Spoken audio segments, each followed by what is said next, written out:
This is my review on South Central Baddies, season 6, episode 2. So we start off with Fiji and Lady H's. I think it's Lady H. Lady H basically fighting as well. I don't know why, but Fiji reminds me of Fetty from Big Lex Baddies collection. I don't know if anyone else sees that resemblance in regards to like the height, the build, the weight, the face, everything. First fight that they did, Fiji, I believe, won. Then the second round as well, Fiji got that, but we couldn't really see as well because obviously Fiji charged that Lady H and she was in another room or the next room basically over and she was on top of her as well. So it was very hard to see. But because she's on top, I'm just going to immediately just go with the assumption that she got that from her, but I could be wrong. Then we had Mama and C Rose arguing, and I feel like that argument just went on for too long as well. Like, if you're gonna run the fade, run the fade. If not, then let's just keep it going because that they should have cut the scene. I'm sorry. And then the thing I don't get is that Kashmir is not scary, but she's acting scary in the scene as well. You were running your mouth in the group chat as well. Now that you're being confronted with the people that want to run, like the people that need to run the faders, they're not going to jump you. They're just going to let you get that one-on-one and stuff, and they're going to make you tired, of course. But like, you should be running it with them. But then you're saying, oh, you don't want to fight, you don't want to fight. So why did you come into the theatre? Like, this is the same theatre that her and Lydia were running the fades like however many seasons ago. Like, you could literally just decide, you know what, I don't want to do this and walk out. Like, but she took too long to walk out the room. She sat down. Obviously, I understand you're trying to like, you know, get your presence out there, like, okay, I'm not scared, I'm not scared of there. But you, if you know you're not going to run the fade, why are you amping them up for? In regards to like, you're talking to them, you're arguing back and forth. And another thing as well, yeah, Cashmere needs to stop talking about people's looks as well, because if we're gonna, not even on a colorism thing even, just because there are beautiful black women that are on the cast, but like, Kashmir does not have it together. And obviously when they're going back and forth now about looks and whatever and stuff, they're bringing up like obviously Kashmir being this or that, but Kashmir needs to stop attacking people's looks because she's not someone that, unless she gets like, I'm not even trying to be rude or anything though, but like, unless she gets herself together, like, it's never gonna work out. Like, her skin, everything, like, do what Natalie Nunn did and go see like someone about your skin. Like, is it I don't know what the word is exactly for it, but go see someone about that. And obviously we know that Kashmir's hands like match her, like the way she's talking and stuff, but she needs to stop talking in these group chats because she's talking about everyone under the sun, about their like their children, their family, their this, their that, and then now when it comes to like seeing them face to face, they're ready to run it, you don't want to. And I feel like colorism is killing my people again, because Laurie coming with a colorist comment about, oh, your black hairs, this, that, blah blah blah. You're black too. Just because people are different shades of black and people are gonna die on this hill as well, like, let's just hang it up flat screen. Liddy's correct in her assumption as well, or not even assumption, her view on what we all saw. No fades are cool.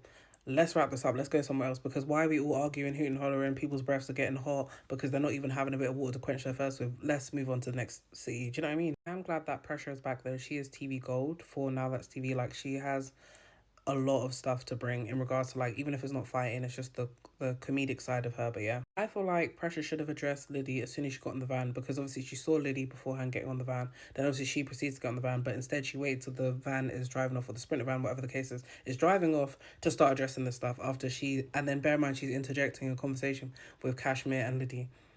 And it's like, if you've already had a conversation beforehand, why are we doing this now? And I understand where Liddy's coming from as well, because if we are going on a 4-hour ride in a van to another town, I don't want to be shouting, hooting, hollering, whatever for that whole time. You can save the conversation for when we get off the van, unless if you're not going to run the fade, then keep quiet.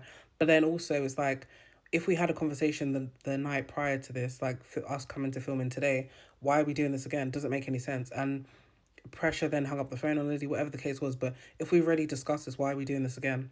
It's like, it doesn't make sense. And I get it as well. Pressure's only storyline is Liddy at this point. Obviously, she's not aware that her and Scarface may have a storyline in regards to like Scarface saying that, you know, she talks about Pressure online, or Pressure talks about her, whatever and stuff. But like, the main storyline is Liddy. And it doesn't need, do you know what I mean? They could have waited. They could have actually done the sit down. It would have been better. Then also, Fiji wanting to run these fights with Lady H doesn't make sense to me. Like, what is the beef really about? Like, I forgot from episode 1 because there's been so much going on. And also, why do you have to continuously run how many rounds? They've run like 5 rounds, it feels like. Like, how many times will you start winning? Like, not even winning, but like, you're winning the fight, yes. You're winning all the rounds, but like, how much more times do you want to beat the person up for? Like, it's too much. And then even with Mama and Rose as well, why are they fighting? We don't even understand why they're fighting. Yes, they talk about, oh, you know, let's wait for the messages, whatever. This would have been a great time again for production to come in basically and be like, you know what, let's just show the messages and insert on the screen here and there and there. Because they keep, Rose keeps saying, oh, we're waiting for someone to come basically to verify what's happened and what the beef is, or what someone said. He said, she said, whatever.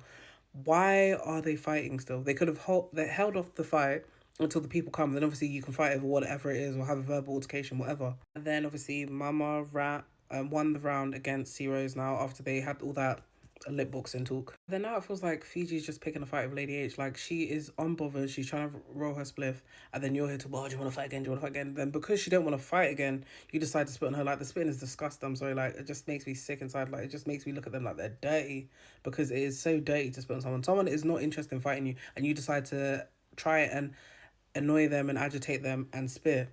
Disgusting. I'm glad also Sway is, highlighting the zero tolerance policy for spitting as well, because it's disgusting. Fiji talked about in her confessional, oh, I did that, I want a reaction. Okay, you could have got a reaction a different way. And if that's not the case, why didn't we put on our thinking caps and think, oh, why this person doesn't want to fight me because they're over it?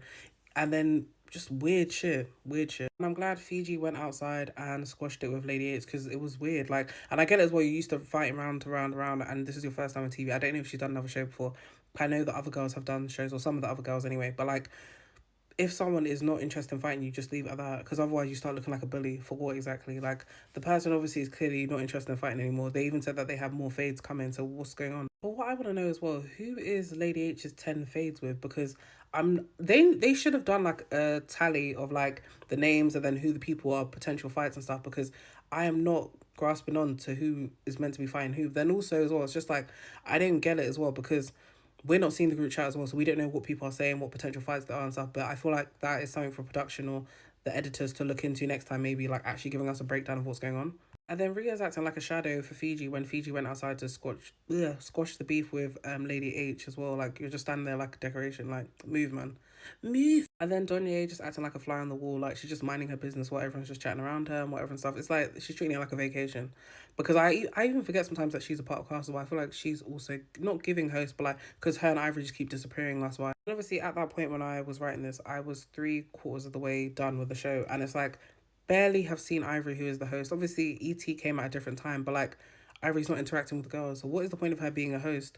I understand they gave her that title because of her status now has changed from the last time she was on Now That's TV, in regards to like she went on Zeus, her popularity is higher. It makes sense as well just to give her that, because she's popping and whatever and stuff. But why is she a host if she's not even hosting anything? The only thing she's hosting is fights. She's not actually acting like a host as well. Like, it doesn't make any sense. But it's also good to see the new girls bonding as well. Like, I like that they're not like, even after they fought each other, whatever, they've kind of put it to the side and they're still bonding and having a friendship outside of this, because every time there's always new girls in the house in regards to like South Central Baddies, they do become friends, but then sometimes they may fight again and again. It's just like, there's no need for that. Then we finally see Scarface back on the screen as well. It's amazing to see. And I'm thinking in my head, like, how many fades has she got? Because she mentioned Bree, she mentioned Cashmere, that is understandable, but she said she had other fades as well. Then when she mentioned Pressure, I'm like, Pressure?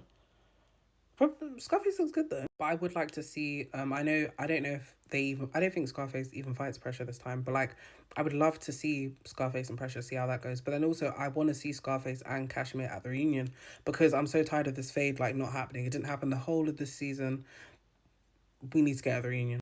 Or what they could do is do the riot, or do like a Bad Blood or something, because this needs to end. Like, honestly, I get where ET is coming from though with her fight on the Academy reunion or whatever that was as well. Like, she felt set up, and it was a setup. Like, I don't know why Now That's TV acting surprised, or Tilo's acting surprised as well, but like, she literally had her hands like held at some point. But at the same time, ET needs to also, or Scarface needs to hold herself accountable as well, because Cashmere bum rushed her, but then also she was throwing hits as well. I think Scarface was caught off guard, even though she got up and everything, but Cashmere took that W. But then also security didn't help as well. They're holding her when she's still getting punched in the face and she's pulling her hair. Also, who was on tag as well? Because I saw, like, what crime did they do? I saw the tag on the ankle and I think, what's going on? So was that Kardash that had the all, what's her name? Is it Mama, her name is? Yeah. But I was also thinking as well, when Scarface and Ivory were basically on the balcony and stuff, I was thinking they'd be a good duo for Mean Girls.